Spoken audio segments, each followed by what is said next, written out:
Olá amigos, estamos iniciando o nosso vídeo de hoje do Talking Quality Silage, falando de perdas de silagem.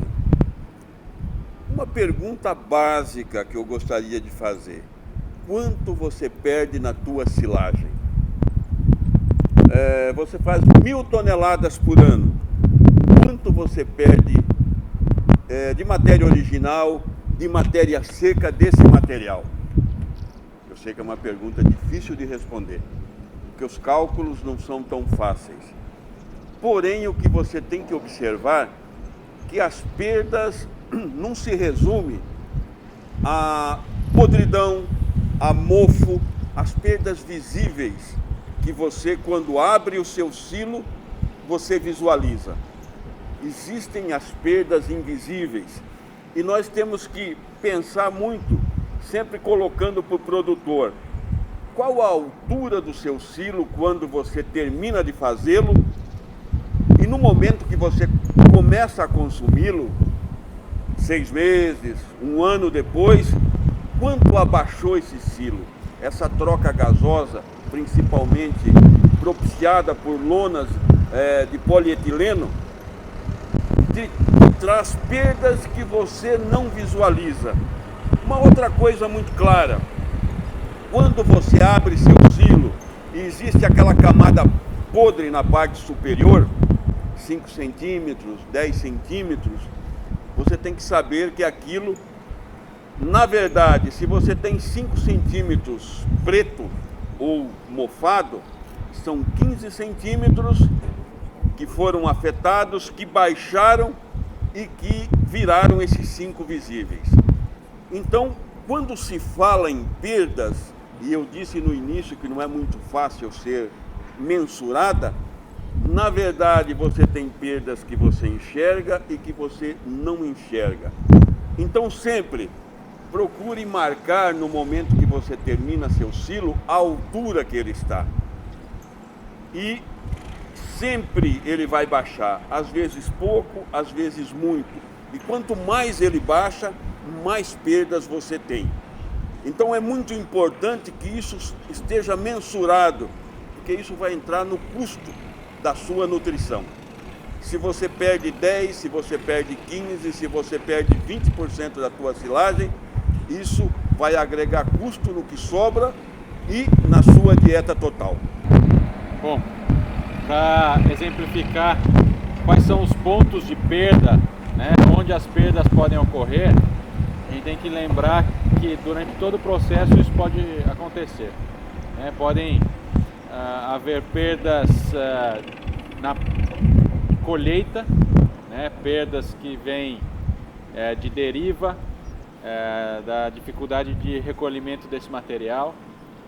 Se houver o processo de pré-secagem, essas perdas são inflacionadas, perdas mecanizadas, de revolvimento, perda de material.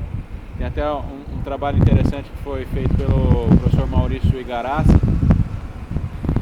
Ele viu que o processo de pré-secagem aumentou as perdas 4 vezes mais em relação ao processo de colheita direta. Então a gente tem que considerar essas perdas também no processo mecanizado. E as perdas daí já fermentativas, que são perdas na conversão de carboidratos em ácidos orgânicos. Existem perdas fermentativas que são usualmente perdas de carbono, o CO2 por respiração dessa planta no início do processo, enquanto houver oxigênio, e as perdas fermentativas propriamente ditas quando o processo fermentativo ocorrer. Finalmente, existem as perdas pós-abertura, que é parte verificada por variações de pH e de temperatura após a abertura do silo. Essa silagem exposta ao oxigênio começa a ser deteriorada por micro-organismos aeróbicos, principalmente, e se gera CO2, água e calor. Essas perdas são medidas por variação de pH e por variação de temperatura. Com isso, a gente pode a gente sempre é questionado quais são as perdas aceitáveis, e eu acho que o Matheus tem informações sobre isso. Então, legal, Lucas e Pop aí descrevendo o processo de perda, como ele ocorre, as etapas, né? E essa pergunta é comum, né, Lucas? Aí o pessoal pergunta o que é uma perda aceitável. Em alguns casos, em visitas, né, os produtores falam, vamos lá ver meu silo, que meu silo não perde nada. E a gente sempre chama a atenção do produtor que o silo não existe, o que ele vê ali, não existe uma perda visual, mas do ponto de vista, igual o Pop falou, perdas que não invisíveis, elas ocorrem em todo o processo. Então, quando o animal está em pastejo, a eficiência não é 100%, então a parte do material da forragem que está no campo, ela é perdida por pisoteio, material morto, então não é 100%. E no silo, isso também é verdade, pessoal, nunca não existe um silo 100% eficiente, então tem perdas e todas as etapas, os caprichos, né, que a gente recomenda durante todas as etapas, uso de inoculante, compactação, vedação de qualidade, é para minimizar essas perdas. O que seria um valor ideal? A gente trabalha em conjunto para os clientes para melhorar o processo, para trazer essas perdas para menos de 10%, ou o ideal, assim, perto de 5% de perdas totais, né, de matéria seca. Isso daí eu acho que é um padrão de qualidade bom para o processo. E nas visitas a gente encontra silagem assim que praticamente 30, 40, em casos extremos, né, 50% da silagem é perdida. Então você imagina o tanto de dinheiro que está ali sendo degradado, deteriorado, e o produtor às vezes, a gente nota uma certa insignificância do produtor quanto a isso. Então, pessoal, toda hora que a gente fala em redução de perda, a gente está falando em redução de perda financeira, não é recuperar a silagem significa recuperar dinheiro, preservar dinheiro. No final, é um valor monetário que a gente está atribuindo, falando. Então, pessoal, prestem bem atenção, vamos trabalhar com um processo para caprichar em todas as etapas, para minimizar isso a valores de menos de 10%, e não se engane, né? Não tome muitas decisões pelo que você vê. O efeito visual é apenas, a avaliação visual, ela enxerga uma parte do processo, e existe uma série de fatores invisíveis que estão também contribuindo para a ineficiência do processo. Então vamos trabalhar, vamos caprichar para tentar obter excelência no processo em todas as etapas, para minimizar isso para valores de 5%, que seria uma condição ideal. Agora eu gostaria, né, Rafael, se você pudesse dar uma orientação de como, né, fica a perguntar, mas como que eu faço o cálculo, como que eu monitoro essa quantidade de silagem que é perdida. O Rafael, acho que ele pode contribuir um pouco para descrever como é feito esses cálculos. Legal. Matheus, obrigado. Uma das coisas que eu queria destacar aqui, vocês podem ver que nós 4 decidimos gravar esse vídeo juntos. E por que isso? Porque falar de perdas é extremamente importante hoje, porque dentro do processo de produção de silagem, a perda ela acontece, e ela acontece de maneira intensa. A gente sempre fala pro produtor, né? Quanto que você perde? É muito difícil, às vezes, ele responder, porque ele não está medindo isso, né? E nós devemos começar a medir isso, né? De alguma forma, né? Eu sempre falo, faça pelo menos uma conta. Quanto que você está produzindo de silagem por ano, né? E quanto você está fornecendo de silagem por ano para os seus animais? Essa conta não vai fechar. Então, assim, é importante a gente começar a medir essas perdas, porque isso vai mudar o gerenciamento da sua propriedade e vai mudar a visão que você vai ter com relação ao que você está produzindo ali. Muito em eficiência a gente pode ganhar a partir do momento que a gente começar a fazer esse gerenciamento. E aí eu queria dar um destaque importante, porque algumas propriedades que começam a mensurar essa perda, elas estão realizando isso de forma errada. Porque ela simplesmente fala, eu ensilei 100 toneladas e eu utilizei 85 toneladas. Então as minhas perdas aí foram de 15%.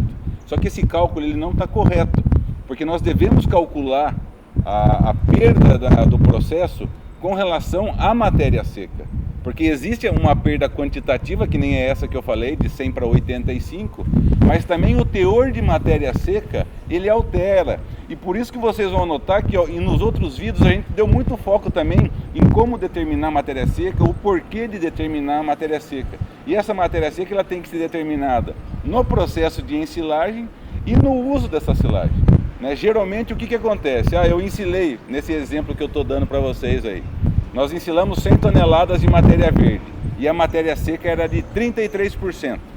Né? Quando eu estou utilizando essa silagem, quando eu abri o meu ciclo, essa matéria seca ela deixou de ser 33 e passou para 30, porque o processo de fermentação, como o Lucas comentou e como também você já viu em alguns outros vídeos, né, esse processo de fermentação, e muitas das vezes, ele é orientado à produção de gás carbônico, e esse gás carbônico ele está nada mais do que transferindo o carbono da matéria seca, que estava ali em matéria seca, para gás.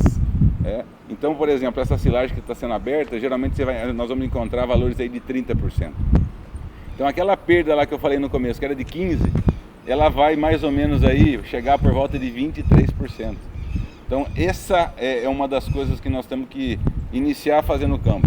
Matéria seca no momento da ensilagem e no uso dessa silagem. E quantificar essa forragem de maneira correta, para que você possa saber em qual nível que você está, né? E aonde que nós vamos ter que te ajudar aí a melhorar aí, né, em salvar a comida, porque no final das contas, todo mundo que trabalha com silagem, nós 4 aqui técnicos, o que a gente está querendo levar para você é que dentro de um mesmo silo, se a gente conseguir trabalhar com técnicas, nós vamos conseguir alimentar muito mais animais do que vem sendo alimentado hoje, tá bom? Rafael, só para completar, isso interfere inclusive no custo da silagem, porque é o custo da silagem fornecida e não no custo da silagem ofertada, né? E isso varia toda a planilha de custo que ele tem na propriedade. Sem dúvida, sem dúvida. Pessoal, então esse foi o vídeo, espero que vocês tenham gostado aí. Se vocês ficaram com alguma dúvida, interajam com a gente aqui nos comentários. Não se esqueça de curtir o nosso canal lá, se inscreva, coloque as notificações lá para você receber, que toda semana a gente está com vocês aí levando alguma informação sobre o universo da silagem. Grande abraço!